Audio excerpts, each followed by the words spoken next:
성도 여러분, 안녕하셨습니까? 오늘 이 아침에도 하나님의 귀하신 은혜가 우리 모든 분들과 함께 하시기를 간절히 축원합니다. 만나의 아침 새벽 기도로 시작하도록 하겠습니다.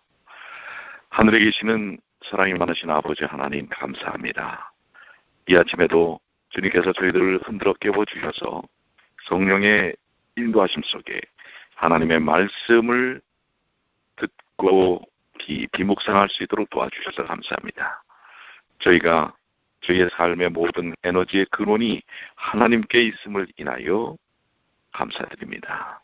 오늘 이 아침에도 다시 한번 주님의 귀하신 은혜와 능력을 체험할 수 있도록 주여 도와 주시옵소서. 우리 주님 예수님의 이름으로 간절히 기도 올려옵나이다. 아멘. 네, 오늘은 우리 갈라디아서 2장 11절로 16절까지에 있는 말씀인데요. 자, 여러분들 성경을 좀 다 같이 펼치시고요. 갈라디아서 2장 11절로 16절까지에 있는 말씀입니다. 게바가 안디옥에 이르렀을 때에 책망할 일이 있기로 내가 저를 면책하였노라. 야고보에게서 온 어떤 이들이 이르기 전에 게바가 이방인과 함께 먹다가 저희가 오매 그가 할례자들을 두려워하여 떠나 물러가매 남은 유대인들도 저와 같이 외식함으로 바나바도 저희의 외식에 유혹되었느니라. 그러므로 나는 저희가 복음의 진리를 따라 바로 행하지 아니함을 보고 모든 자 앞에서 게바에게 이르되 내가 유대인으로서 이방을 쫓고 유대인답게 살지 아니하면서 어찌하여 억지로 이방인을 유대인답게 살게 하려느냐 하였노라. 우리는 본래 유대인이요 이방주인이 아니로되 사람이 의롭게 된 것은 율법의 행위에서 난 것이 아니요 오직 예수 그리스도를 믿음으로 말미암는 줄 아는 거로 우리도 그리스도 예수를 믿나니 이는 우리가 율법의 행위에서 아니고 그리스도를 믿음으로써 의롭다함을 얻으려 함이라. 율법의 행위로서는 의롭다함을 얻을 육체가 없느니라. 11절부터 우리 16절까지 있는 말씀을 보았습니다. 먼저 우리 11절부터 14절은 12제자와 동행한 바울의 사도직에 대한 부분을 언급을 하고 있고요. 15절, 16절은 유대 그리스도인들이 율법주의의 무효력을 인식하는 것입니다. 그러니까 우리 율법주의적인 어떤 자꾸 강조가 있을 때 그것에 대하여 바른 인식과 이해를 갖게 하는 믿음으로 의롭다함을 얻는 것이 무엇인지를 피력하고 있음을 볼 수가 있습니다. 11절입니다. 게바가 안디옥에 이르렀을 때 책망할 일이 있기로 내가 저를 면책하였노라. 게바는 누굴까요? 바로 베드로를 얘기하는 것이죠. 예수님의 12제자 중에 대표적인 베드로를 의미합니다. 안디옥은 이방인들을 위한 선교를 최초로 시작했던 교회가 있었던 스리아 지방의 도시를 가리키는 것이라고 볼 수 있습니다. 베드로가 안디옥에 이르렀을 때 책망할 일이 있었습니다. 구원받은 성도들의 삶의 한 목표는 책망받는 일이 없는 인격자가 되는 것인데 그것이 성화의 과정이며 영적 성숙의 일입니다. 사람이 예수를 믿고 구원을 받았다고 해서 단번에 훌륭한 인격자가 되는 것은 아닙니다. 사람의 인격적 성숙은 예수 믿기 전에 그가 살아온 상태와 관계가 많은 것 같고 매우 더디게 보입니다. 그래서 예수님을 진실이 믿는 것 같은데도 인격적 흠과 결함이 있는 자들이 많다고 지적하고 계십니다. 대개의 경우는 자신이 자신의 인격적 결함을 알고 있지만 종종 자기의 부족을 모르는 사람들도 있습니다. 이것은 더 큰 인격적인 문제이기도 합니다. 자신의 부족을 모르는 자는 가장 정말 불쌍한 인격자인 것입니다. 야고보서 1장 19절에 사람마다 듣기는 속히 하고 말하기는 더디하며 성내기도 더디하라. 잠언 10장 19절로 20절에 말이 많으면 허물을 면키 어려우나 그 입술을 제어하는 자는 지혜가 있느니라. 의인의 혀는 천운과 같거니와 악인의 마음은 가치가 적으니라. 그렇습니다. 이런 인격적인 부분에 대한 것들이 매우 또한 기도함을 이야기하고 있는 것이지요. 베드로의 실수는 물론 말의 실수가 아니었습니다. 그것은 행동의 실수였습니다. 3년간이나 주께 직접 배웠고 성령의 특별한 은사를 받아 복음 진리를 밝히 이해하고 고난을 무릅쓰고 증거했던 베드로는 인격적으로 상당히 성숙되어 있었을 것입니다. 그러나 그에게 실수가 있었습니다. 땅 위에 온전한 인격자는 없다고 하는 또 하나의 모습이죠. 하나님의 사람에게도 부족이 있습니다. 지상에서 완전함이란 없습니다. 성도의 온전한 성숙이 심히 더딘 것이 현실입니다. 베드로에게 책망할 일이 있었을 때 바울은 그의 앞에서 그 부분을 지적을 하죠. 그것은 어려운 일입니다. 사람 앞에서는 아부하고 그의 뒤에서는 그를 비난하는 나쁜 사람도 세상에는 많습니다. 그러나 바울은 아주 정직하게 그런 부분을 제시합니다. 사람 앞에서 바른 충고를 아끼지 않고 또 그의 뒤에서는 그를 존중하고 함부로 그를 비난하지 않는 것이 크리스찬다운 태도인 것입니다. 책망, 그것은 그 사람 앞에서의 책망, 곧 어려운 일이지만 참으로 때로는 필요할 수도 있는 것입니다. 그러나 상대가 그것을 받아들일 수 있을 때여야 할 것입니다. 12절입니다. 야곱에게서 온 어떤 이들이 이르기 전에 게바가 이방인과 함께 먹다가 즐거움에 그가 할례자들을 두려워하여 떠나 물러가매. 이런 부분들이 어떻게 보면은 게바에게서 지적될 책망이 아닌가, 외식적인 부분이죠. 어떤 이방인과 함께 먹다가 그것을 이렇게 그런 인식과 또 시선을 생각해서 또 이렇게 물러가는 그런 부분이죠. 야고보에게서 온 사람들은 율법과 유대인의 관례법에 젖어 있었던 사람들로 볼 수 있습니다. 유대인의 관례법에 의하면 유대인들은 이방인들과 함께 음식을 먹지 못하게 되어 있습니다. 사도행전 10장 28절에 보면 베드로는 이방인 고넬료의 집에 가서 복음을 전하려고 했을 때 말하기를 유대인으로서 이방인을 교제하는 것과 가까이 하는 것이 위법인 줄을 너희도 알거니와 라고 표현했던 것처럼 그 인식 가운데 유대적 사고가 베드로에게 남아있음을 볼 수가 있습니다. 이런 부분에 있어서의 베드로는 이방인들과 함께 음식을 먹다가 야곱에게서 온 유대인들이 왔을 때 그들을 두려워하여 떠나 물러갔다고 하는 것입니다. 그것은 유대인들이 베드로에게 율법을 어겼다고 비난하고 공격할까 봐 두려워했기 때문일 것입니다. 유대인의 완고함을 생각한다면 그의 그런 행동이 이해할 만한 것이지만 베드로가 떠나 물러간 것은 또한 그런 부분의 나약함, 또 믿음에 대한 어떤 부분에 있어서의 조금 굴절된 어떤 태도라고 할 수가 있습니다. 사람은 누구나 칭찬받기는 좋아하지만 비난받기는 싫어하고 싸움과 갈등보다는 평안과 안정을 좋아합니다.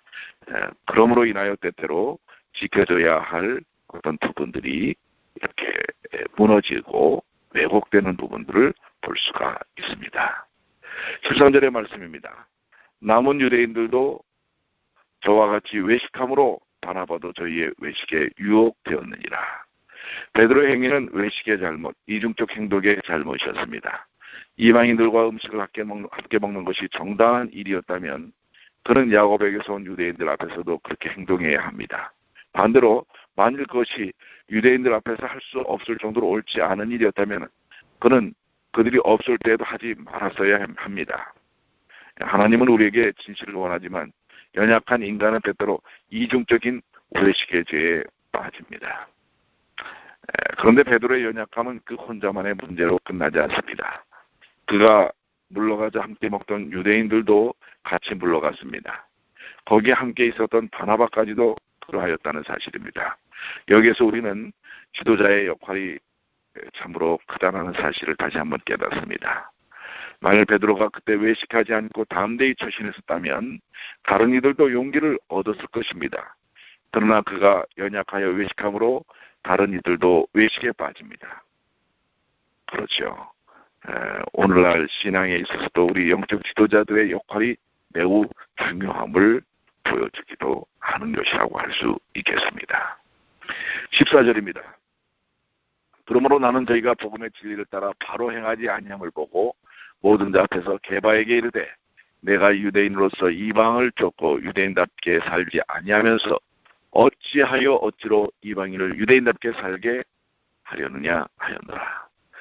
베드로의 외식은 복음 진리대로 바로 행하지 않은 실수였습니다. 복음 진리는 유대인이나 이방인이나 다른 모든 사람들에게 예수 그리스도를 믿음으로 구원받는다는 사실입니다. 요한복음 1장 12절 영접하는 자 곧 그 이름을 믿는 자들에게 하나님의 자녀가 되는 권세를 주셨으니 그러므로 예수 그리스도 아래서는 유대인이나 이방인의 구별이 있을 수 없고 예수 믿는 자들은 누구나 하나님의 자녀인 것입니다. 여러분들 그렇지 않습니까? 이러한 외식에서 우리가 벗어나야 할 것입니다. 우리가 모르는 그러한 외식적 가치가 우리를 휘어감을 수 있다고 하는 것을 기억해야 합니다. 15절입니다. 우리는 본래 유대인이요 이방 죄인이 아니로되 이방 죄인이라는 표현은 이방인들이 본래 죄인이었음을 뜻하는 것입니다. 이방인들은 본래 참 하나님의 지식이 없이 우상을 섬겨 살았고 도덕적으로도 여러 가지 그러한 죄악 가운데 있었던 사람들로 표현되는 것입니다. 그렇죠. 그런 부분들에 대한 표현이고 또 16절에 사람이 의롭게 된 것은 율법의 행위에서 난 것이 아니요 오직 예수 그리스도를 믿음으로 말미암는 줄 아는 거로 우리도 그리스도 예수를 믿나니 이는 우리가 율법의 행위로서가 아니고 그리스도를 믿음으로써 의롭다함을 얻으려 함이라. 율법의 행위로는 의롭다함을 얻을 육체가 없느니라. 이 본서신에서 가장 중요하게 복음의 핵심을 드러내는 것이 바로 이 16절의 말씀입니다. 복음의 핵심은 사람이 어떻게 의롭게 되는가 하는 문제입니다. 그것은 다른 말로 사람의 모든 죄악된 처지 곧 죄인의 신분과 죄성이 제거되고 하나님이 창조하셨던 인간 본래의 영광스러운 의를 어떻게 회복할 것인가 하는 문제입니다. 거기에 대한 복음의 내용은 사람이 의롭게 되는 것이 율법의 행위에서 나지 않고 오직 예수 그리스도를 믿음으로 말미암는다는 사실입니다. 율법의 행위로서는 의롭다함을 얻을 육체가 없다는 사실이죠. 로마서 3장 20절 사람이 의롭게 되는 것은 율법의 행위에서 난 것이 아니요 이는 우리가 율법의 행위에서 아니고 율법의 행위로서는 의롭다함을 얻을 육체가 없느니라라고 분명하게 지적하고 계십니다. 그러므로 율법의 행위로 그의 앞에 의롭다함을 얻을 육체가 없다는 사실을 분명히 밝히고 있는 것입니다. 율법의 행위로 말미암는 의는 율법을 다 지키는 것을 말하는 것입니다. 신명기 6장 25절에 우리가 그 명하신 대로 이 모든 명령을 우리 하나님 여호와 앞에서 삼가 지키면 그것이 곧 우리의 의로움이라 할지니라. 그러나 세상에 하나님의 율법을 온전히 지킬 자는 자신의 의지로 그것을 지킬 자는 없습니다. 그것은 바로 성령의 인도하심, 십자가의 은혜, 하나님의 사랑의 능력을 통하여 지키게 되는 것입니다.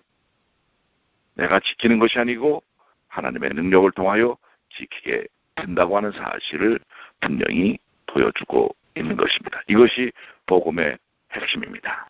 예수 그리스도를 믿는 믿음을 통하여 그분의 사랑의 능력이 우리를 휘어감을 때 성령께서 그 죄를 깨닫게 하시고 또한 그 깨달음 속에서 성령의 능력에 나 자신을 내어 맡길 때 성령의 지도 아래 우리가 하나님께서 우리에게 정말 행복을 원하여 주신 하나님의 사랑의 품성인 율법이 지켜지게 되는 경험을, 영적 경험을 하게 되는 것입니다. 오늘 그 복음의 핵심과 또 신앙인이 가질 수 있는 그 신앙적 연약한 행동의 태도들을 게바와 바나바, 그 당시 지도적인 위치에 있던 사람들 속에서도 볼 수 있습니다. 사람들의 비난에 너무 치우쳐 있을 때 본질적인 신앙적 태도를 잊어버리고 잃어버리는 그런 부분들을 보이면서 바울은 분명한 우리의 신앙의 기초가 그리스도를 믿는 믿음을 통해서 이루어진다는 사실을 천명하고 있는 것이라고 볼 수가 있습니다. 오늘 여러분들은 11절부터 16절까지의 말씀을 통하여 어떤 깊은 영적인 터치가 있으셨습니까? 혹시 우리는 외식적 신앙을 갖지 않습니까? 보여주기 위한 신앙, 체면에 의한 신앙, 그로 인하여 내 안에 그리스도께서 계시지 않고 단지 신앙적 연조와 내가 다른 이들에게 비춰져야 할 어떤 그 체면적 태도, 위치 이런 것 때문에 우리가 때때로 생명력 없는 신앙을 살 수도 있다라는 사실을 보여주면서 오늘 제 자신도 제 자신을 한번 살펴봅니다. 다른 사람의 인식과 시선 때문에 당연히 해야 할, 보여줘야 할 모습에서 좀 그것을 위축되고 굴절되어서 지도자이면서도 그런 부분들을 보이지 못한 부분들이 혹 없는가? 왜 없겠습니까? 저도 많이 있지요. 그런 부분들을 다시 한번 내 자신을 십자가에 고정시키는 일을 통하여 보다 순결하고 정결한 신앙적 가치를 지켜나가는 하나님의 종이 되어야 되겠다라는 마음의 결심을 해봅니다. 오늘 이 아침에 성령의 역사하심을 통해 우리 성도들의 삶이 순결하면서도 지혜롭고 지혜로우면서도 또한 더욱더 능력 있는 그러한 삶을 사시는 오늘 하루가 되시기를 간절히 축원합니다. 오늘은 우리 선교사들이 함께 합류하지 아니하셔 여러분들 좀 의아하게 생각하시죠?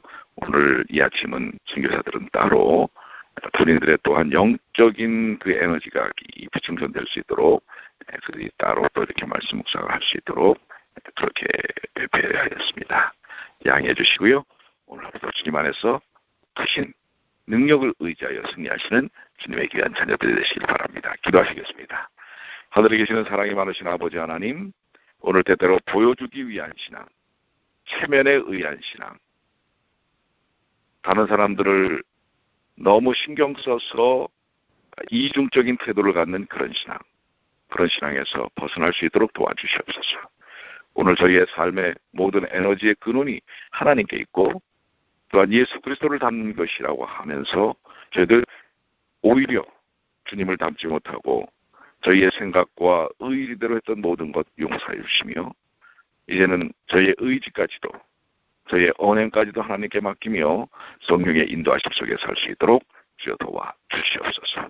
오늘 이 아침에 허락하신 말씀 다시 한번 마음속에 깊이 아로새길 수 있도록 도와주시고 저희 삶에 적용할 수 있는 능력과 에너지를 허락해 주시옵소서.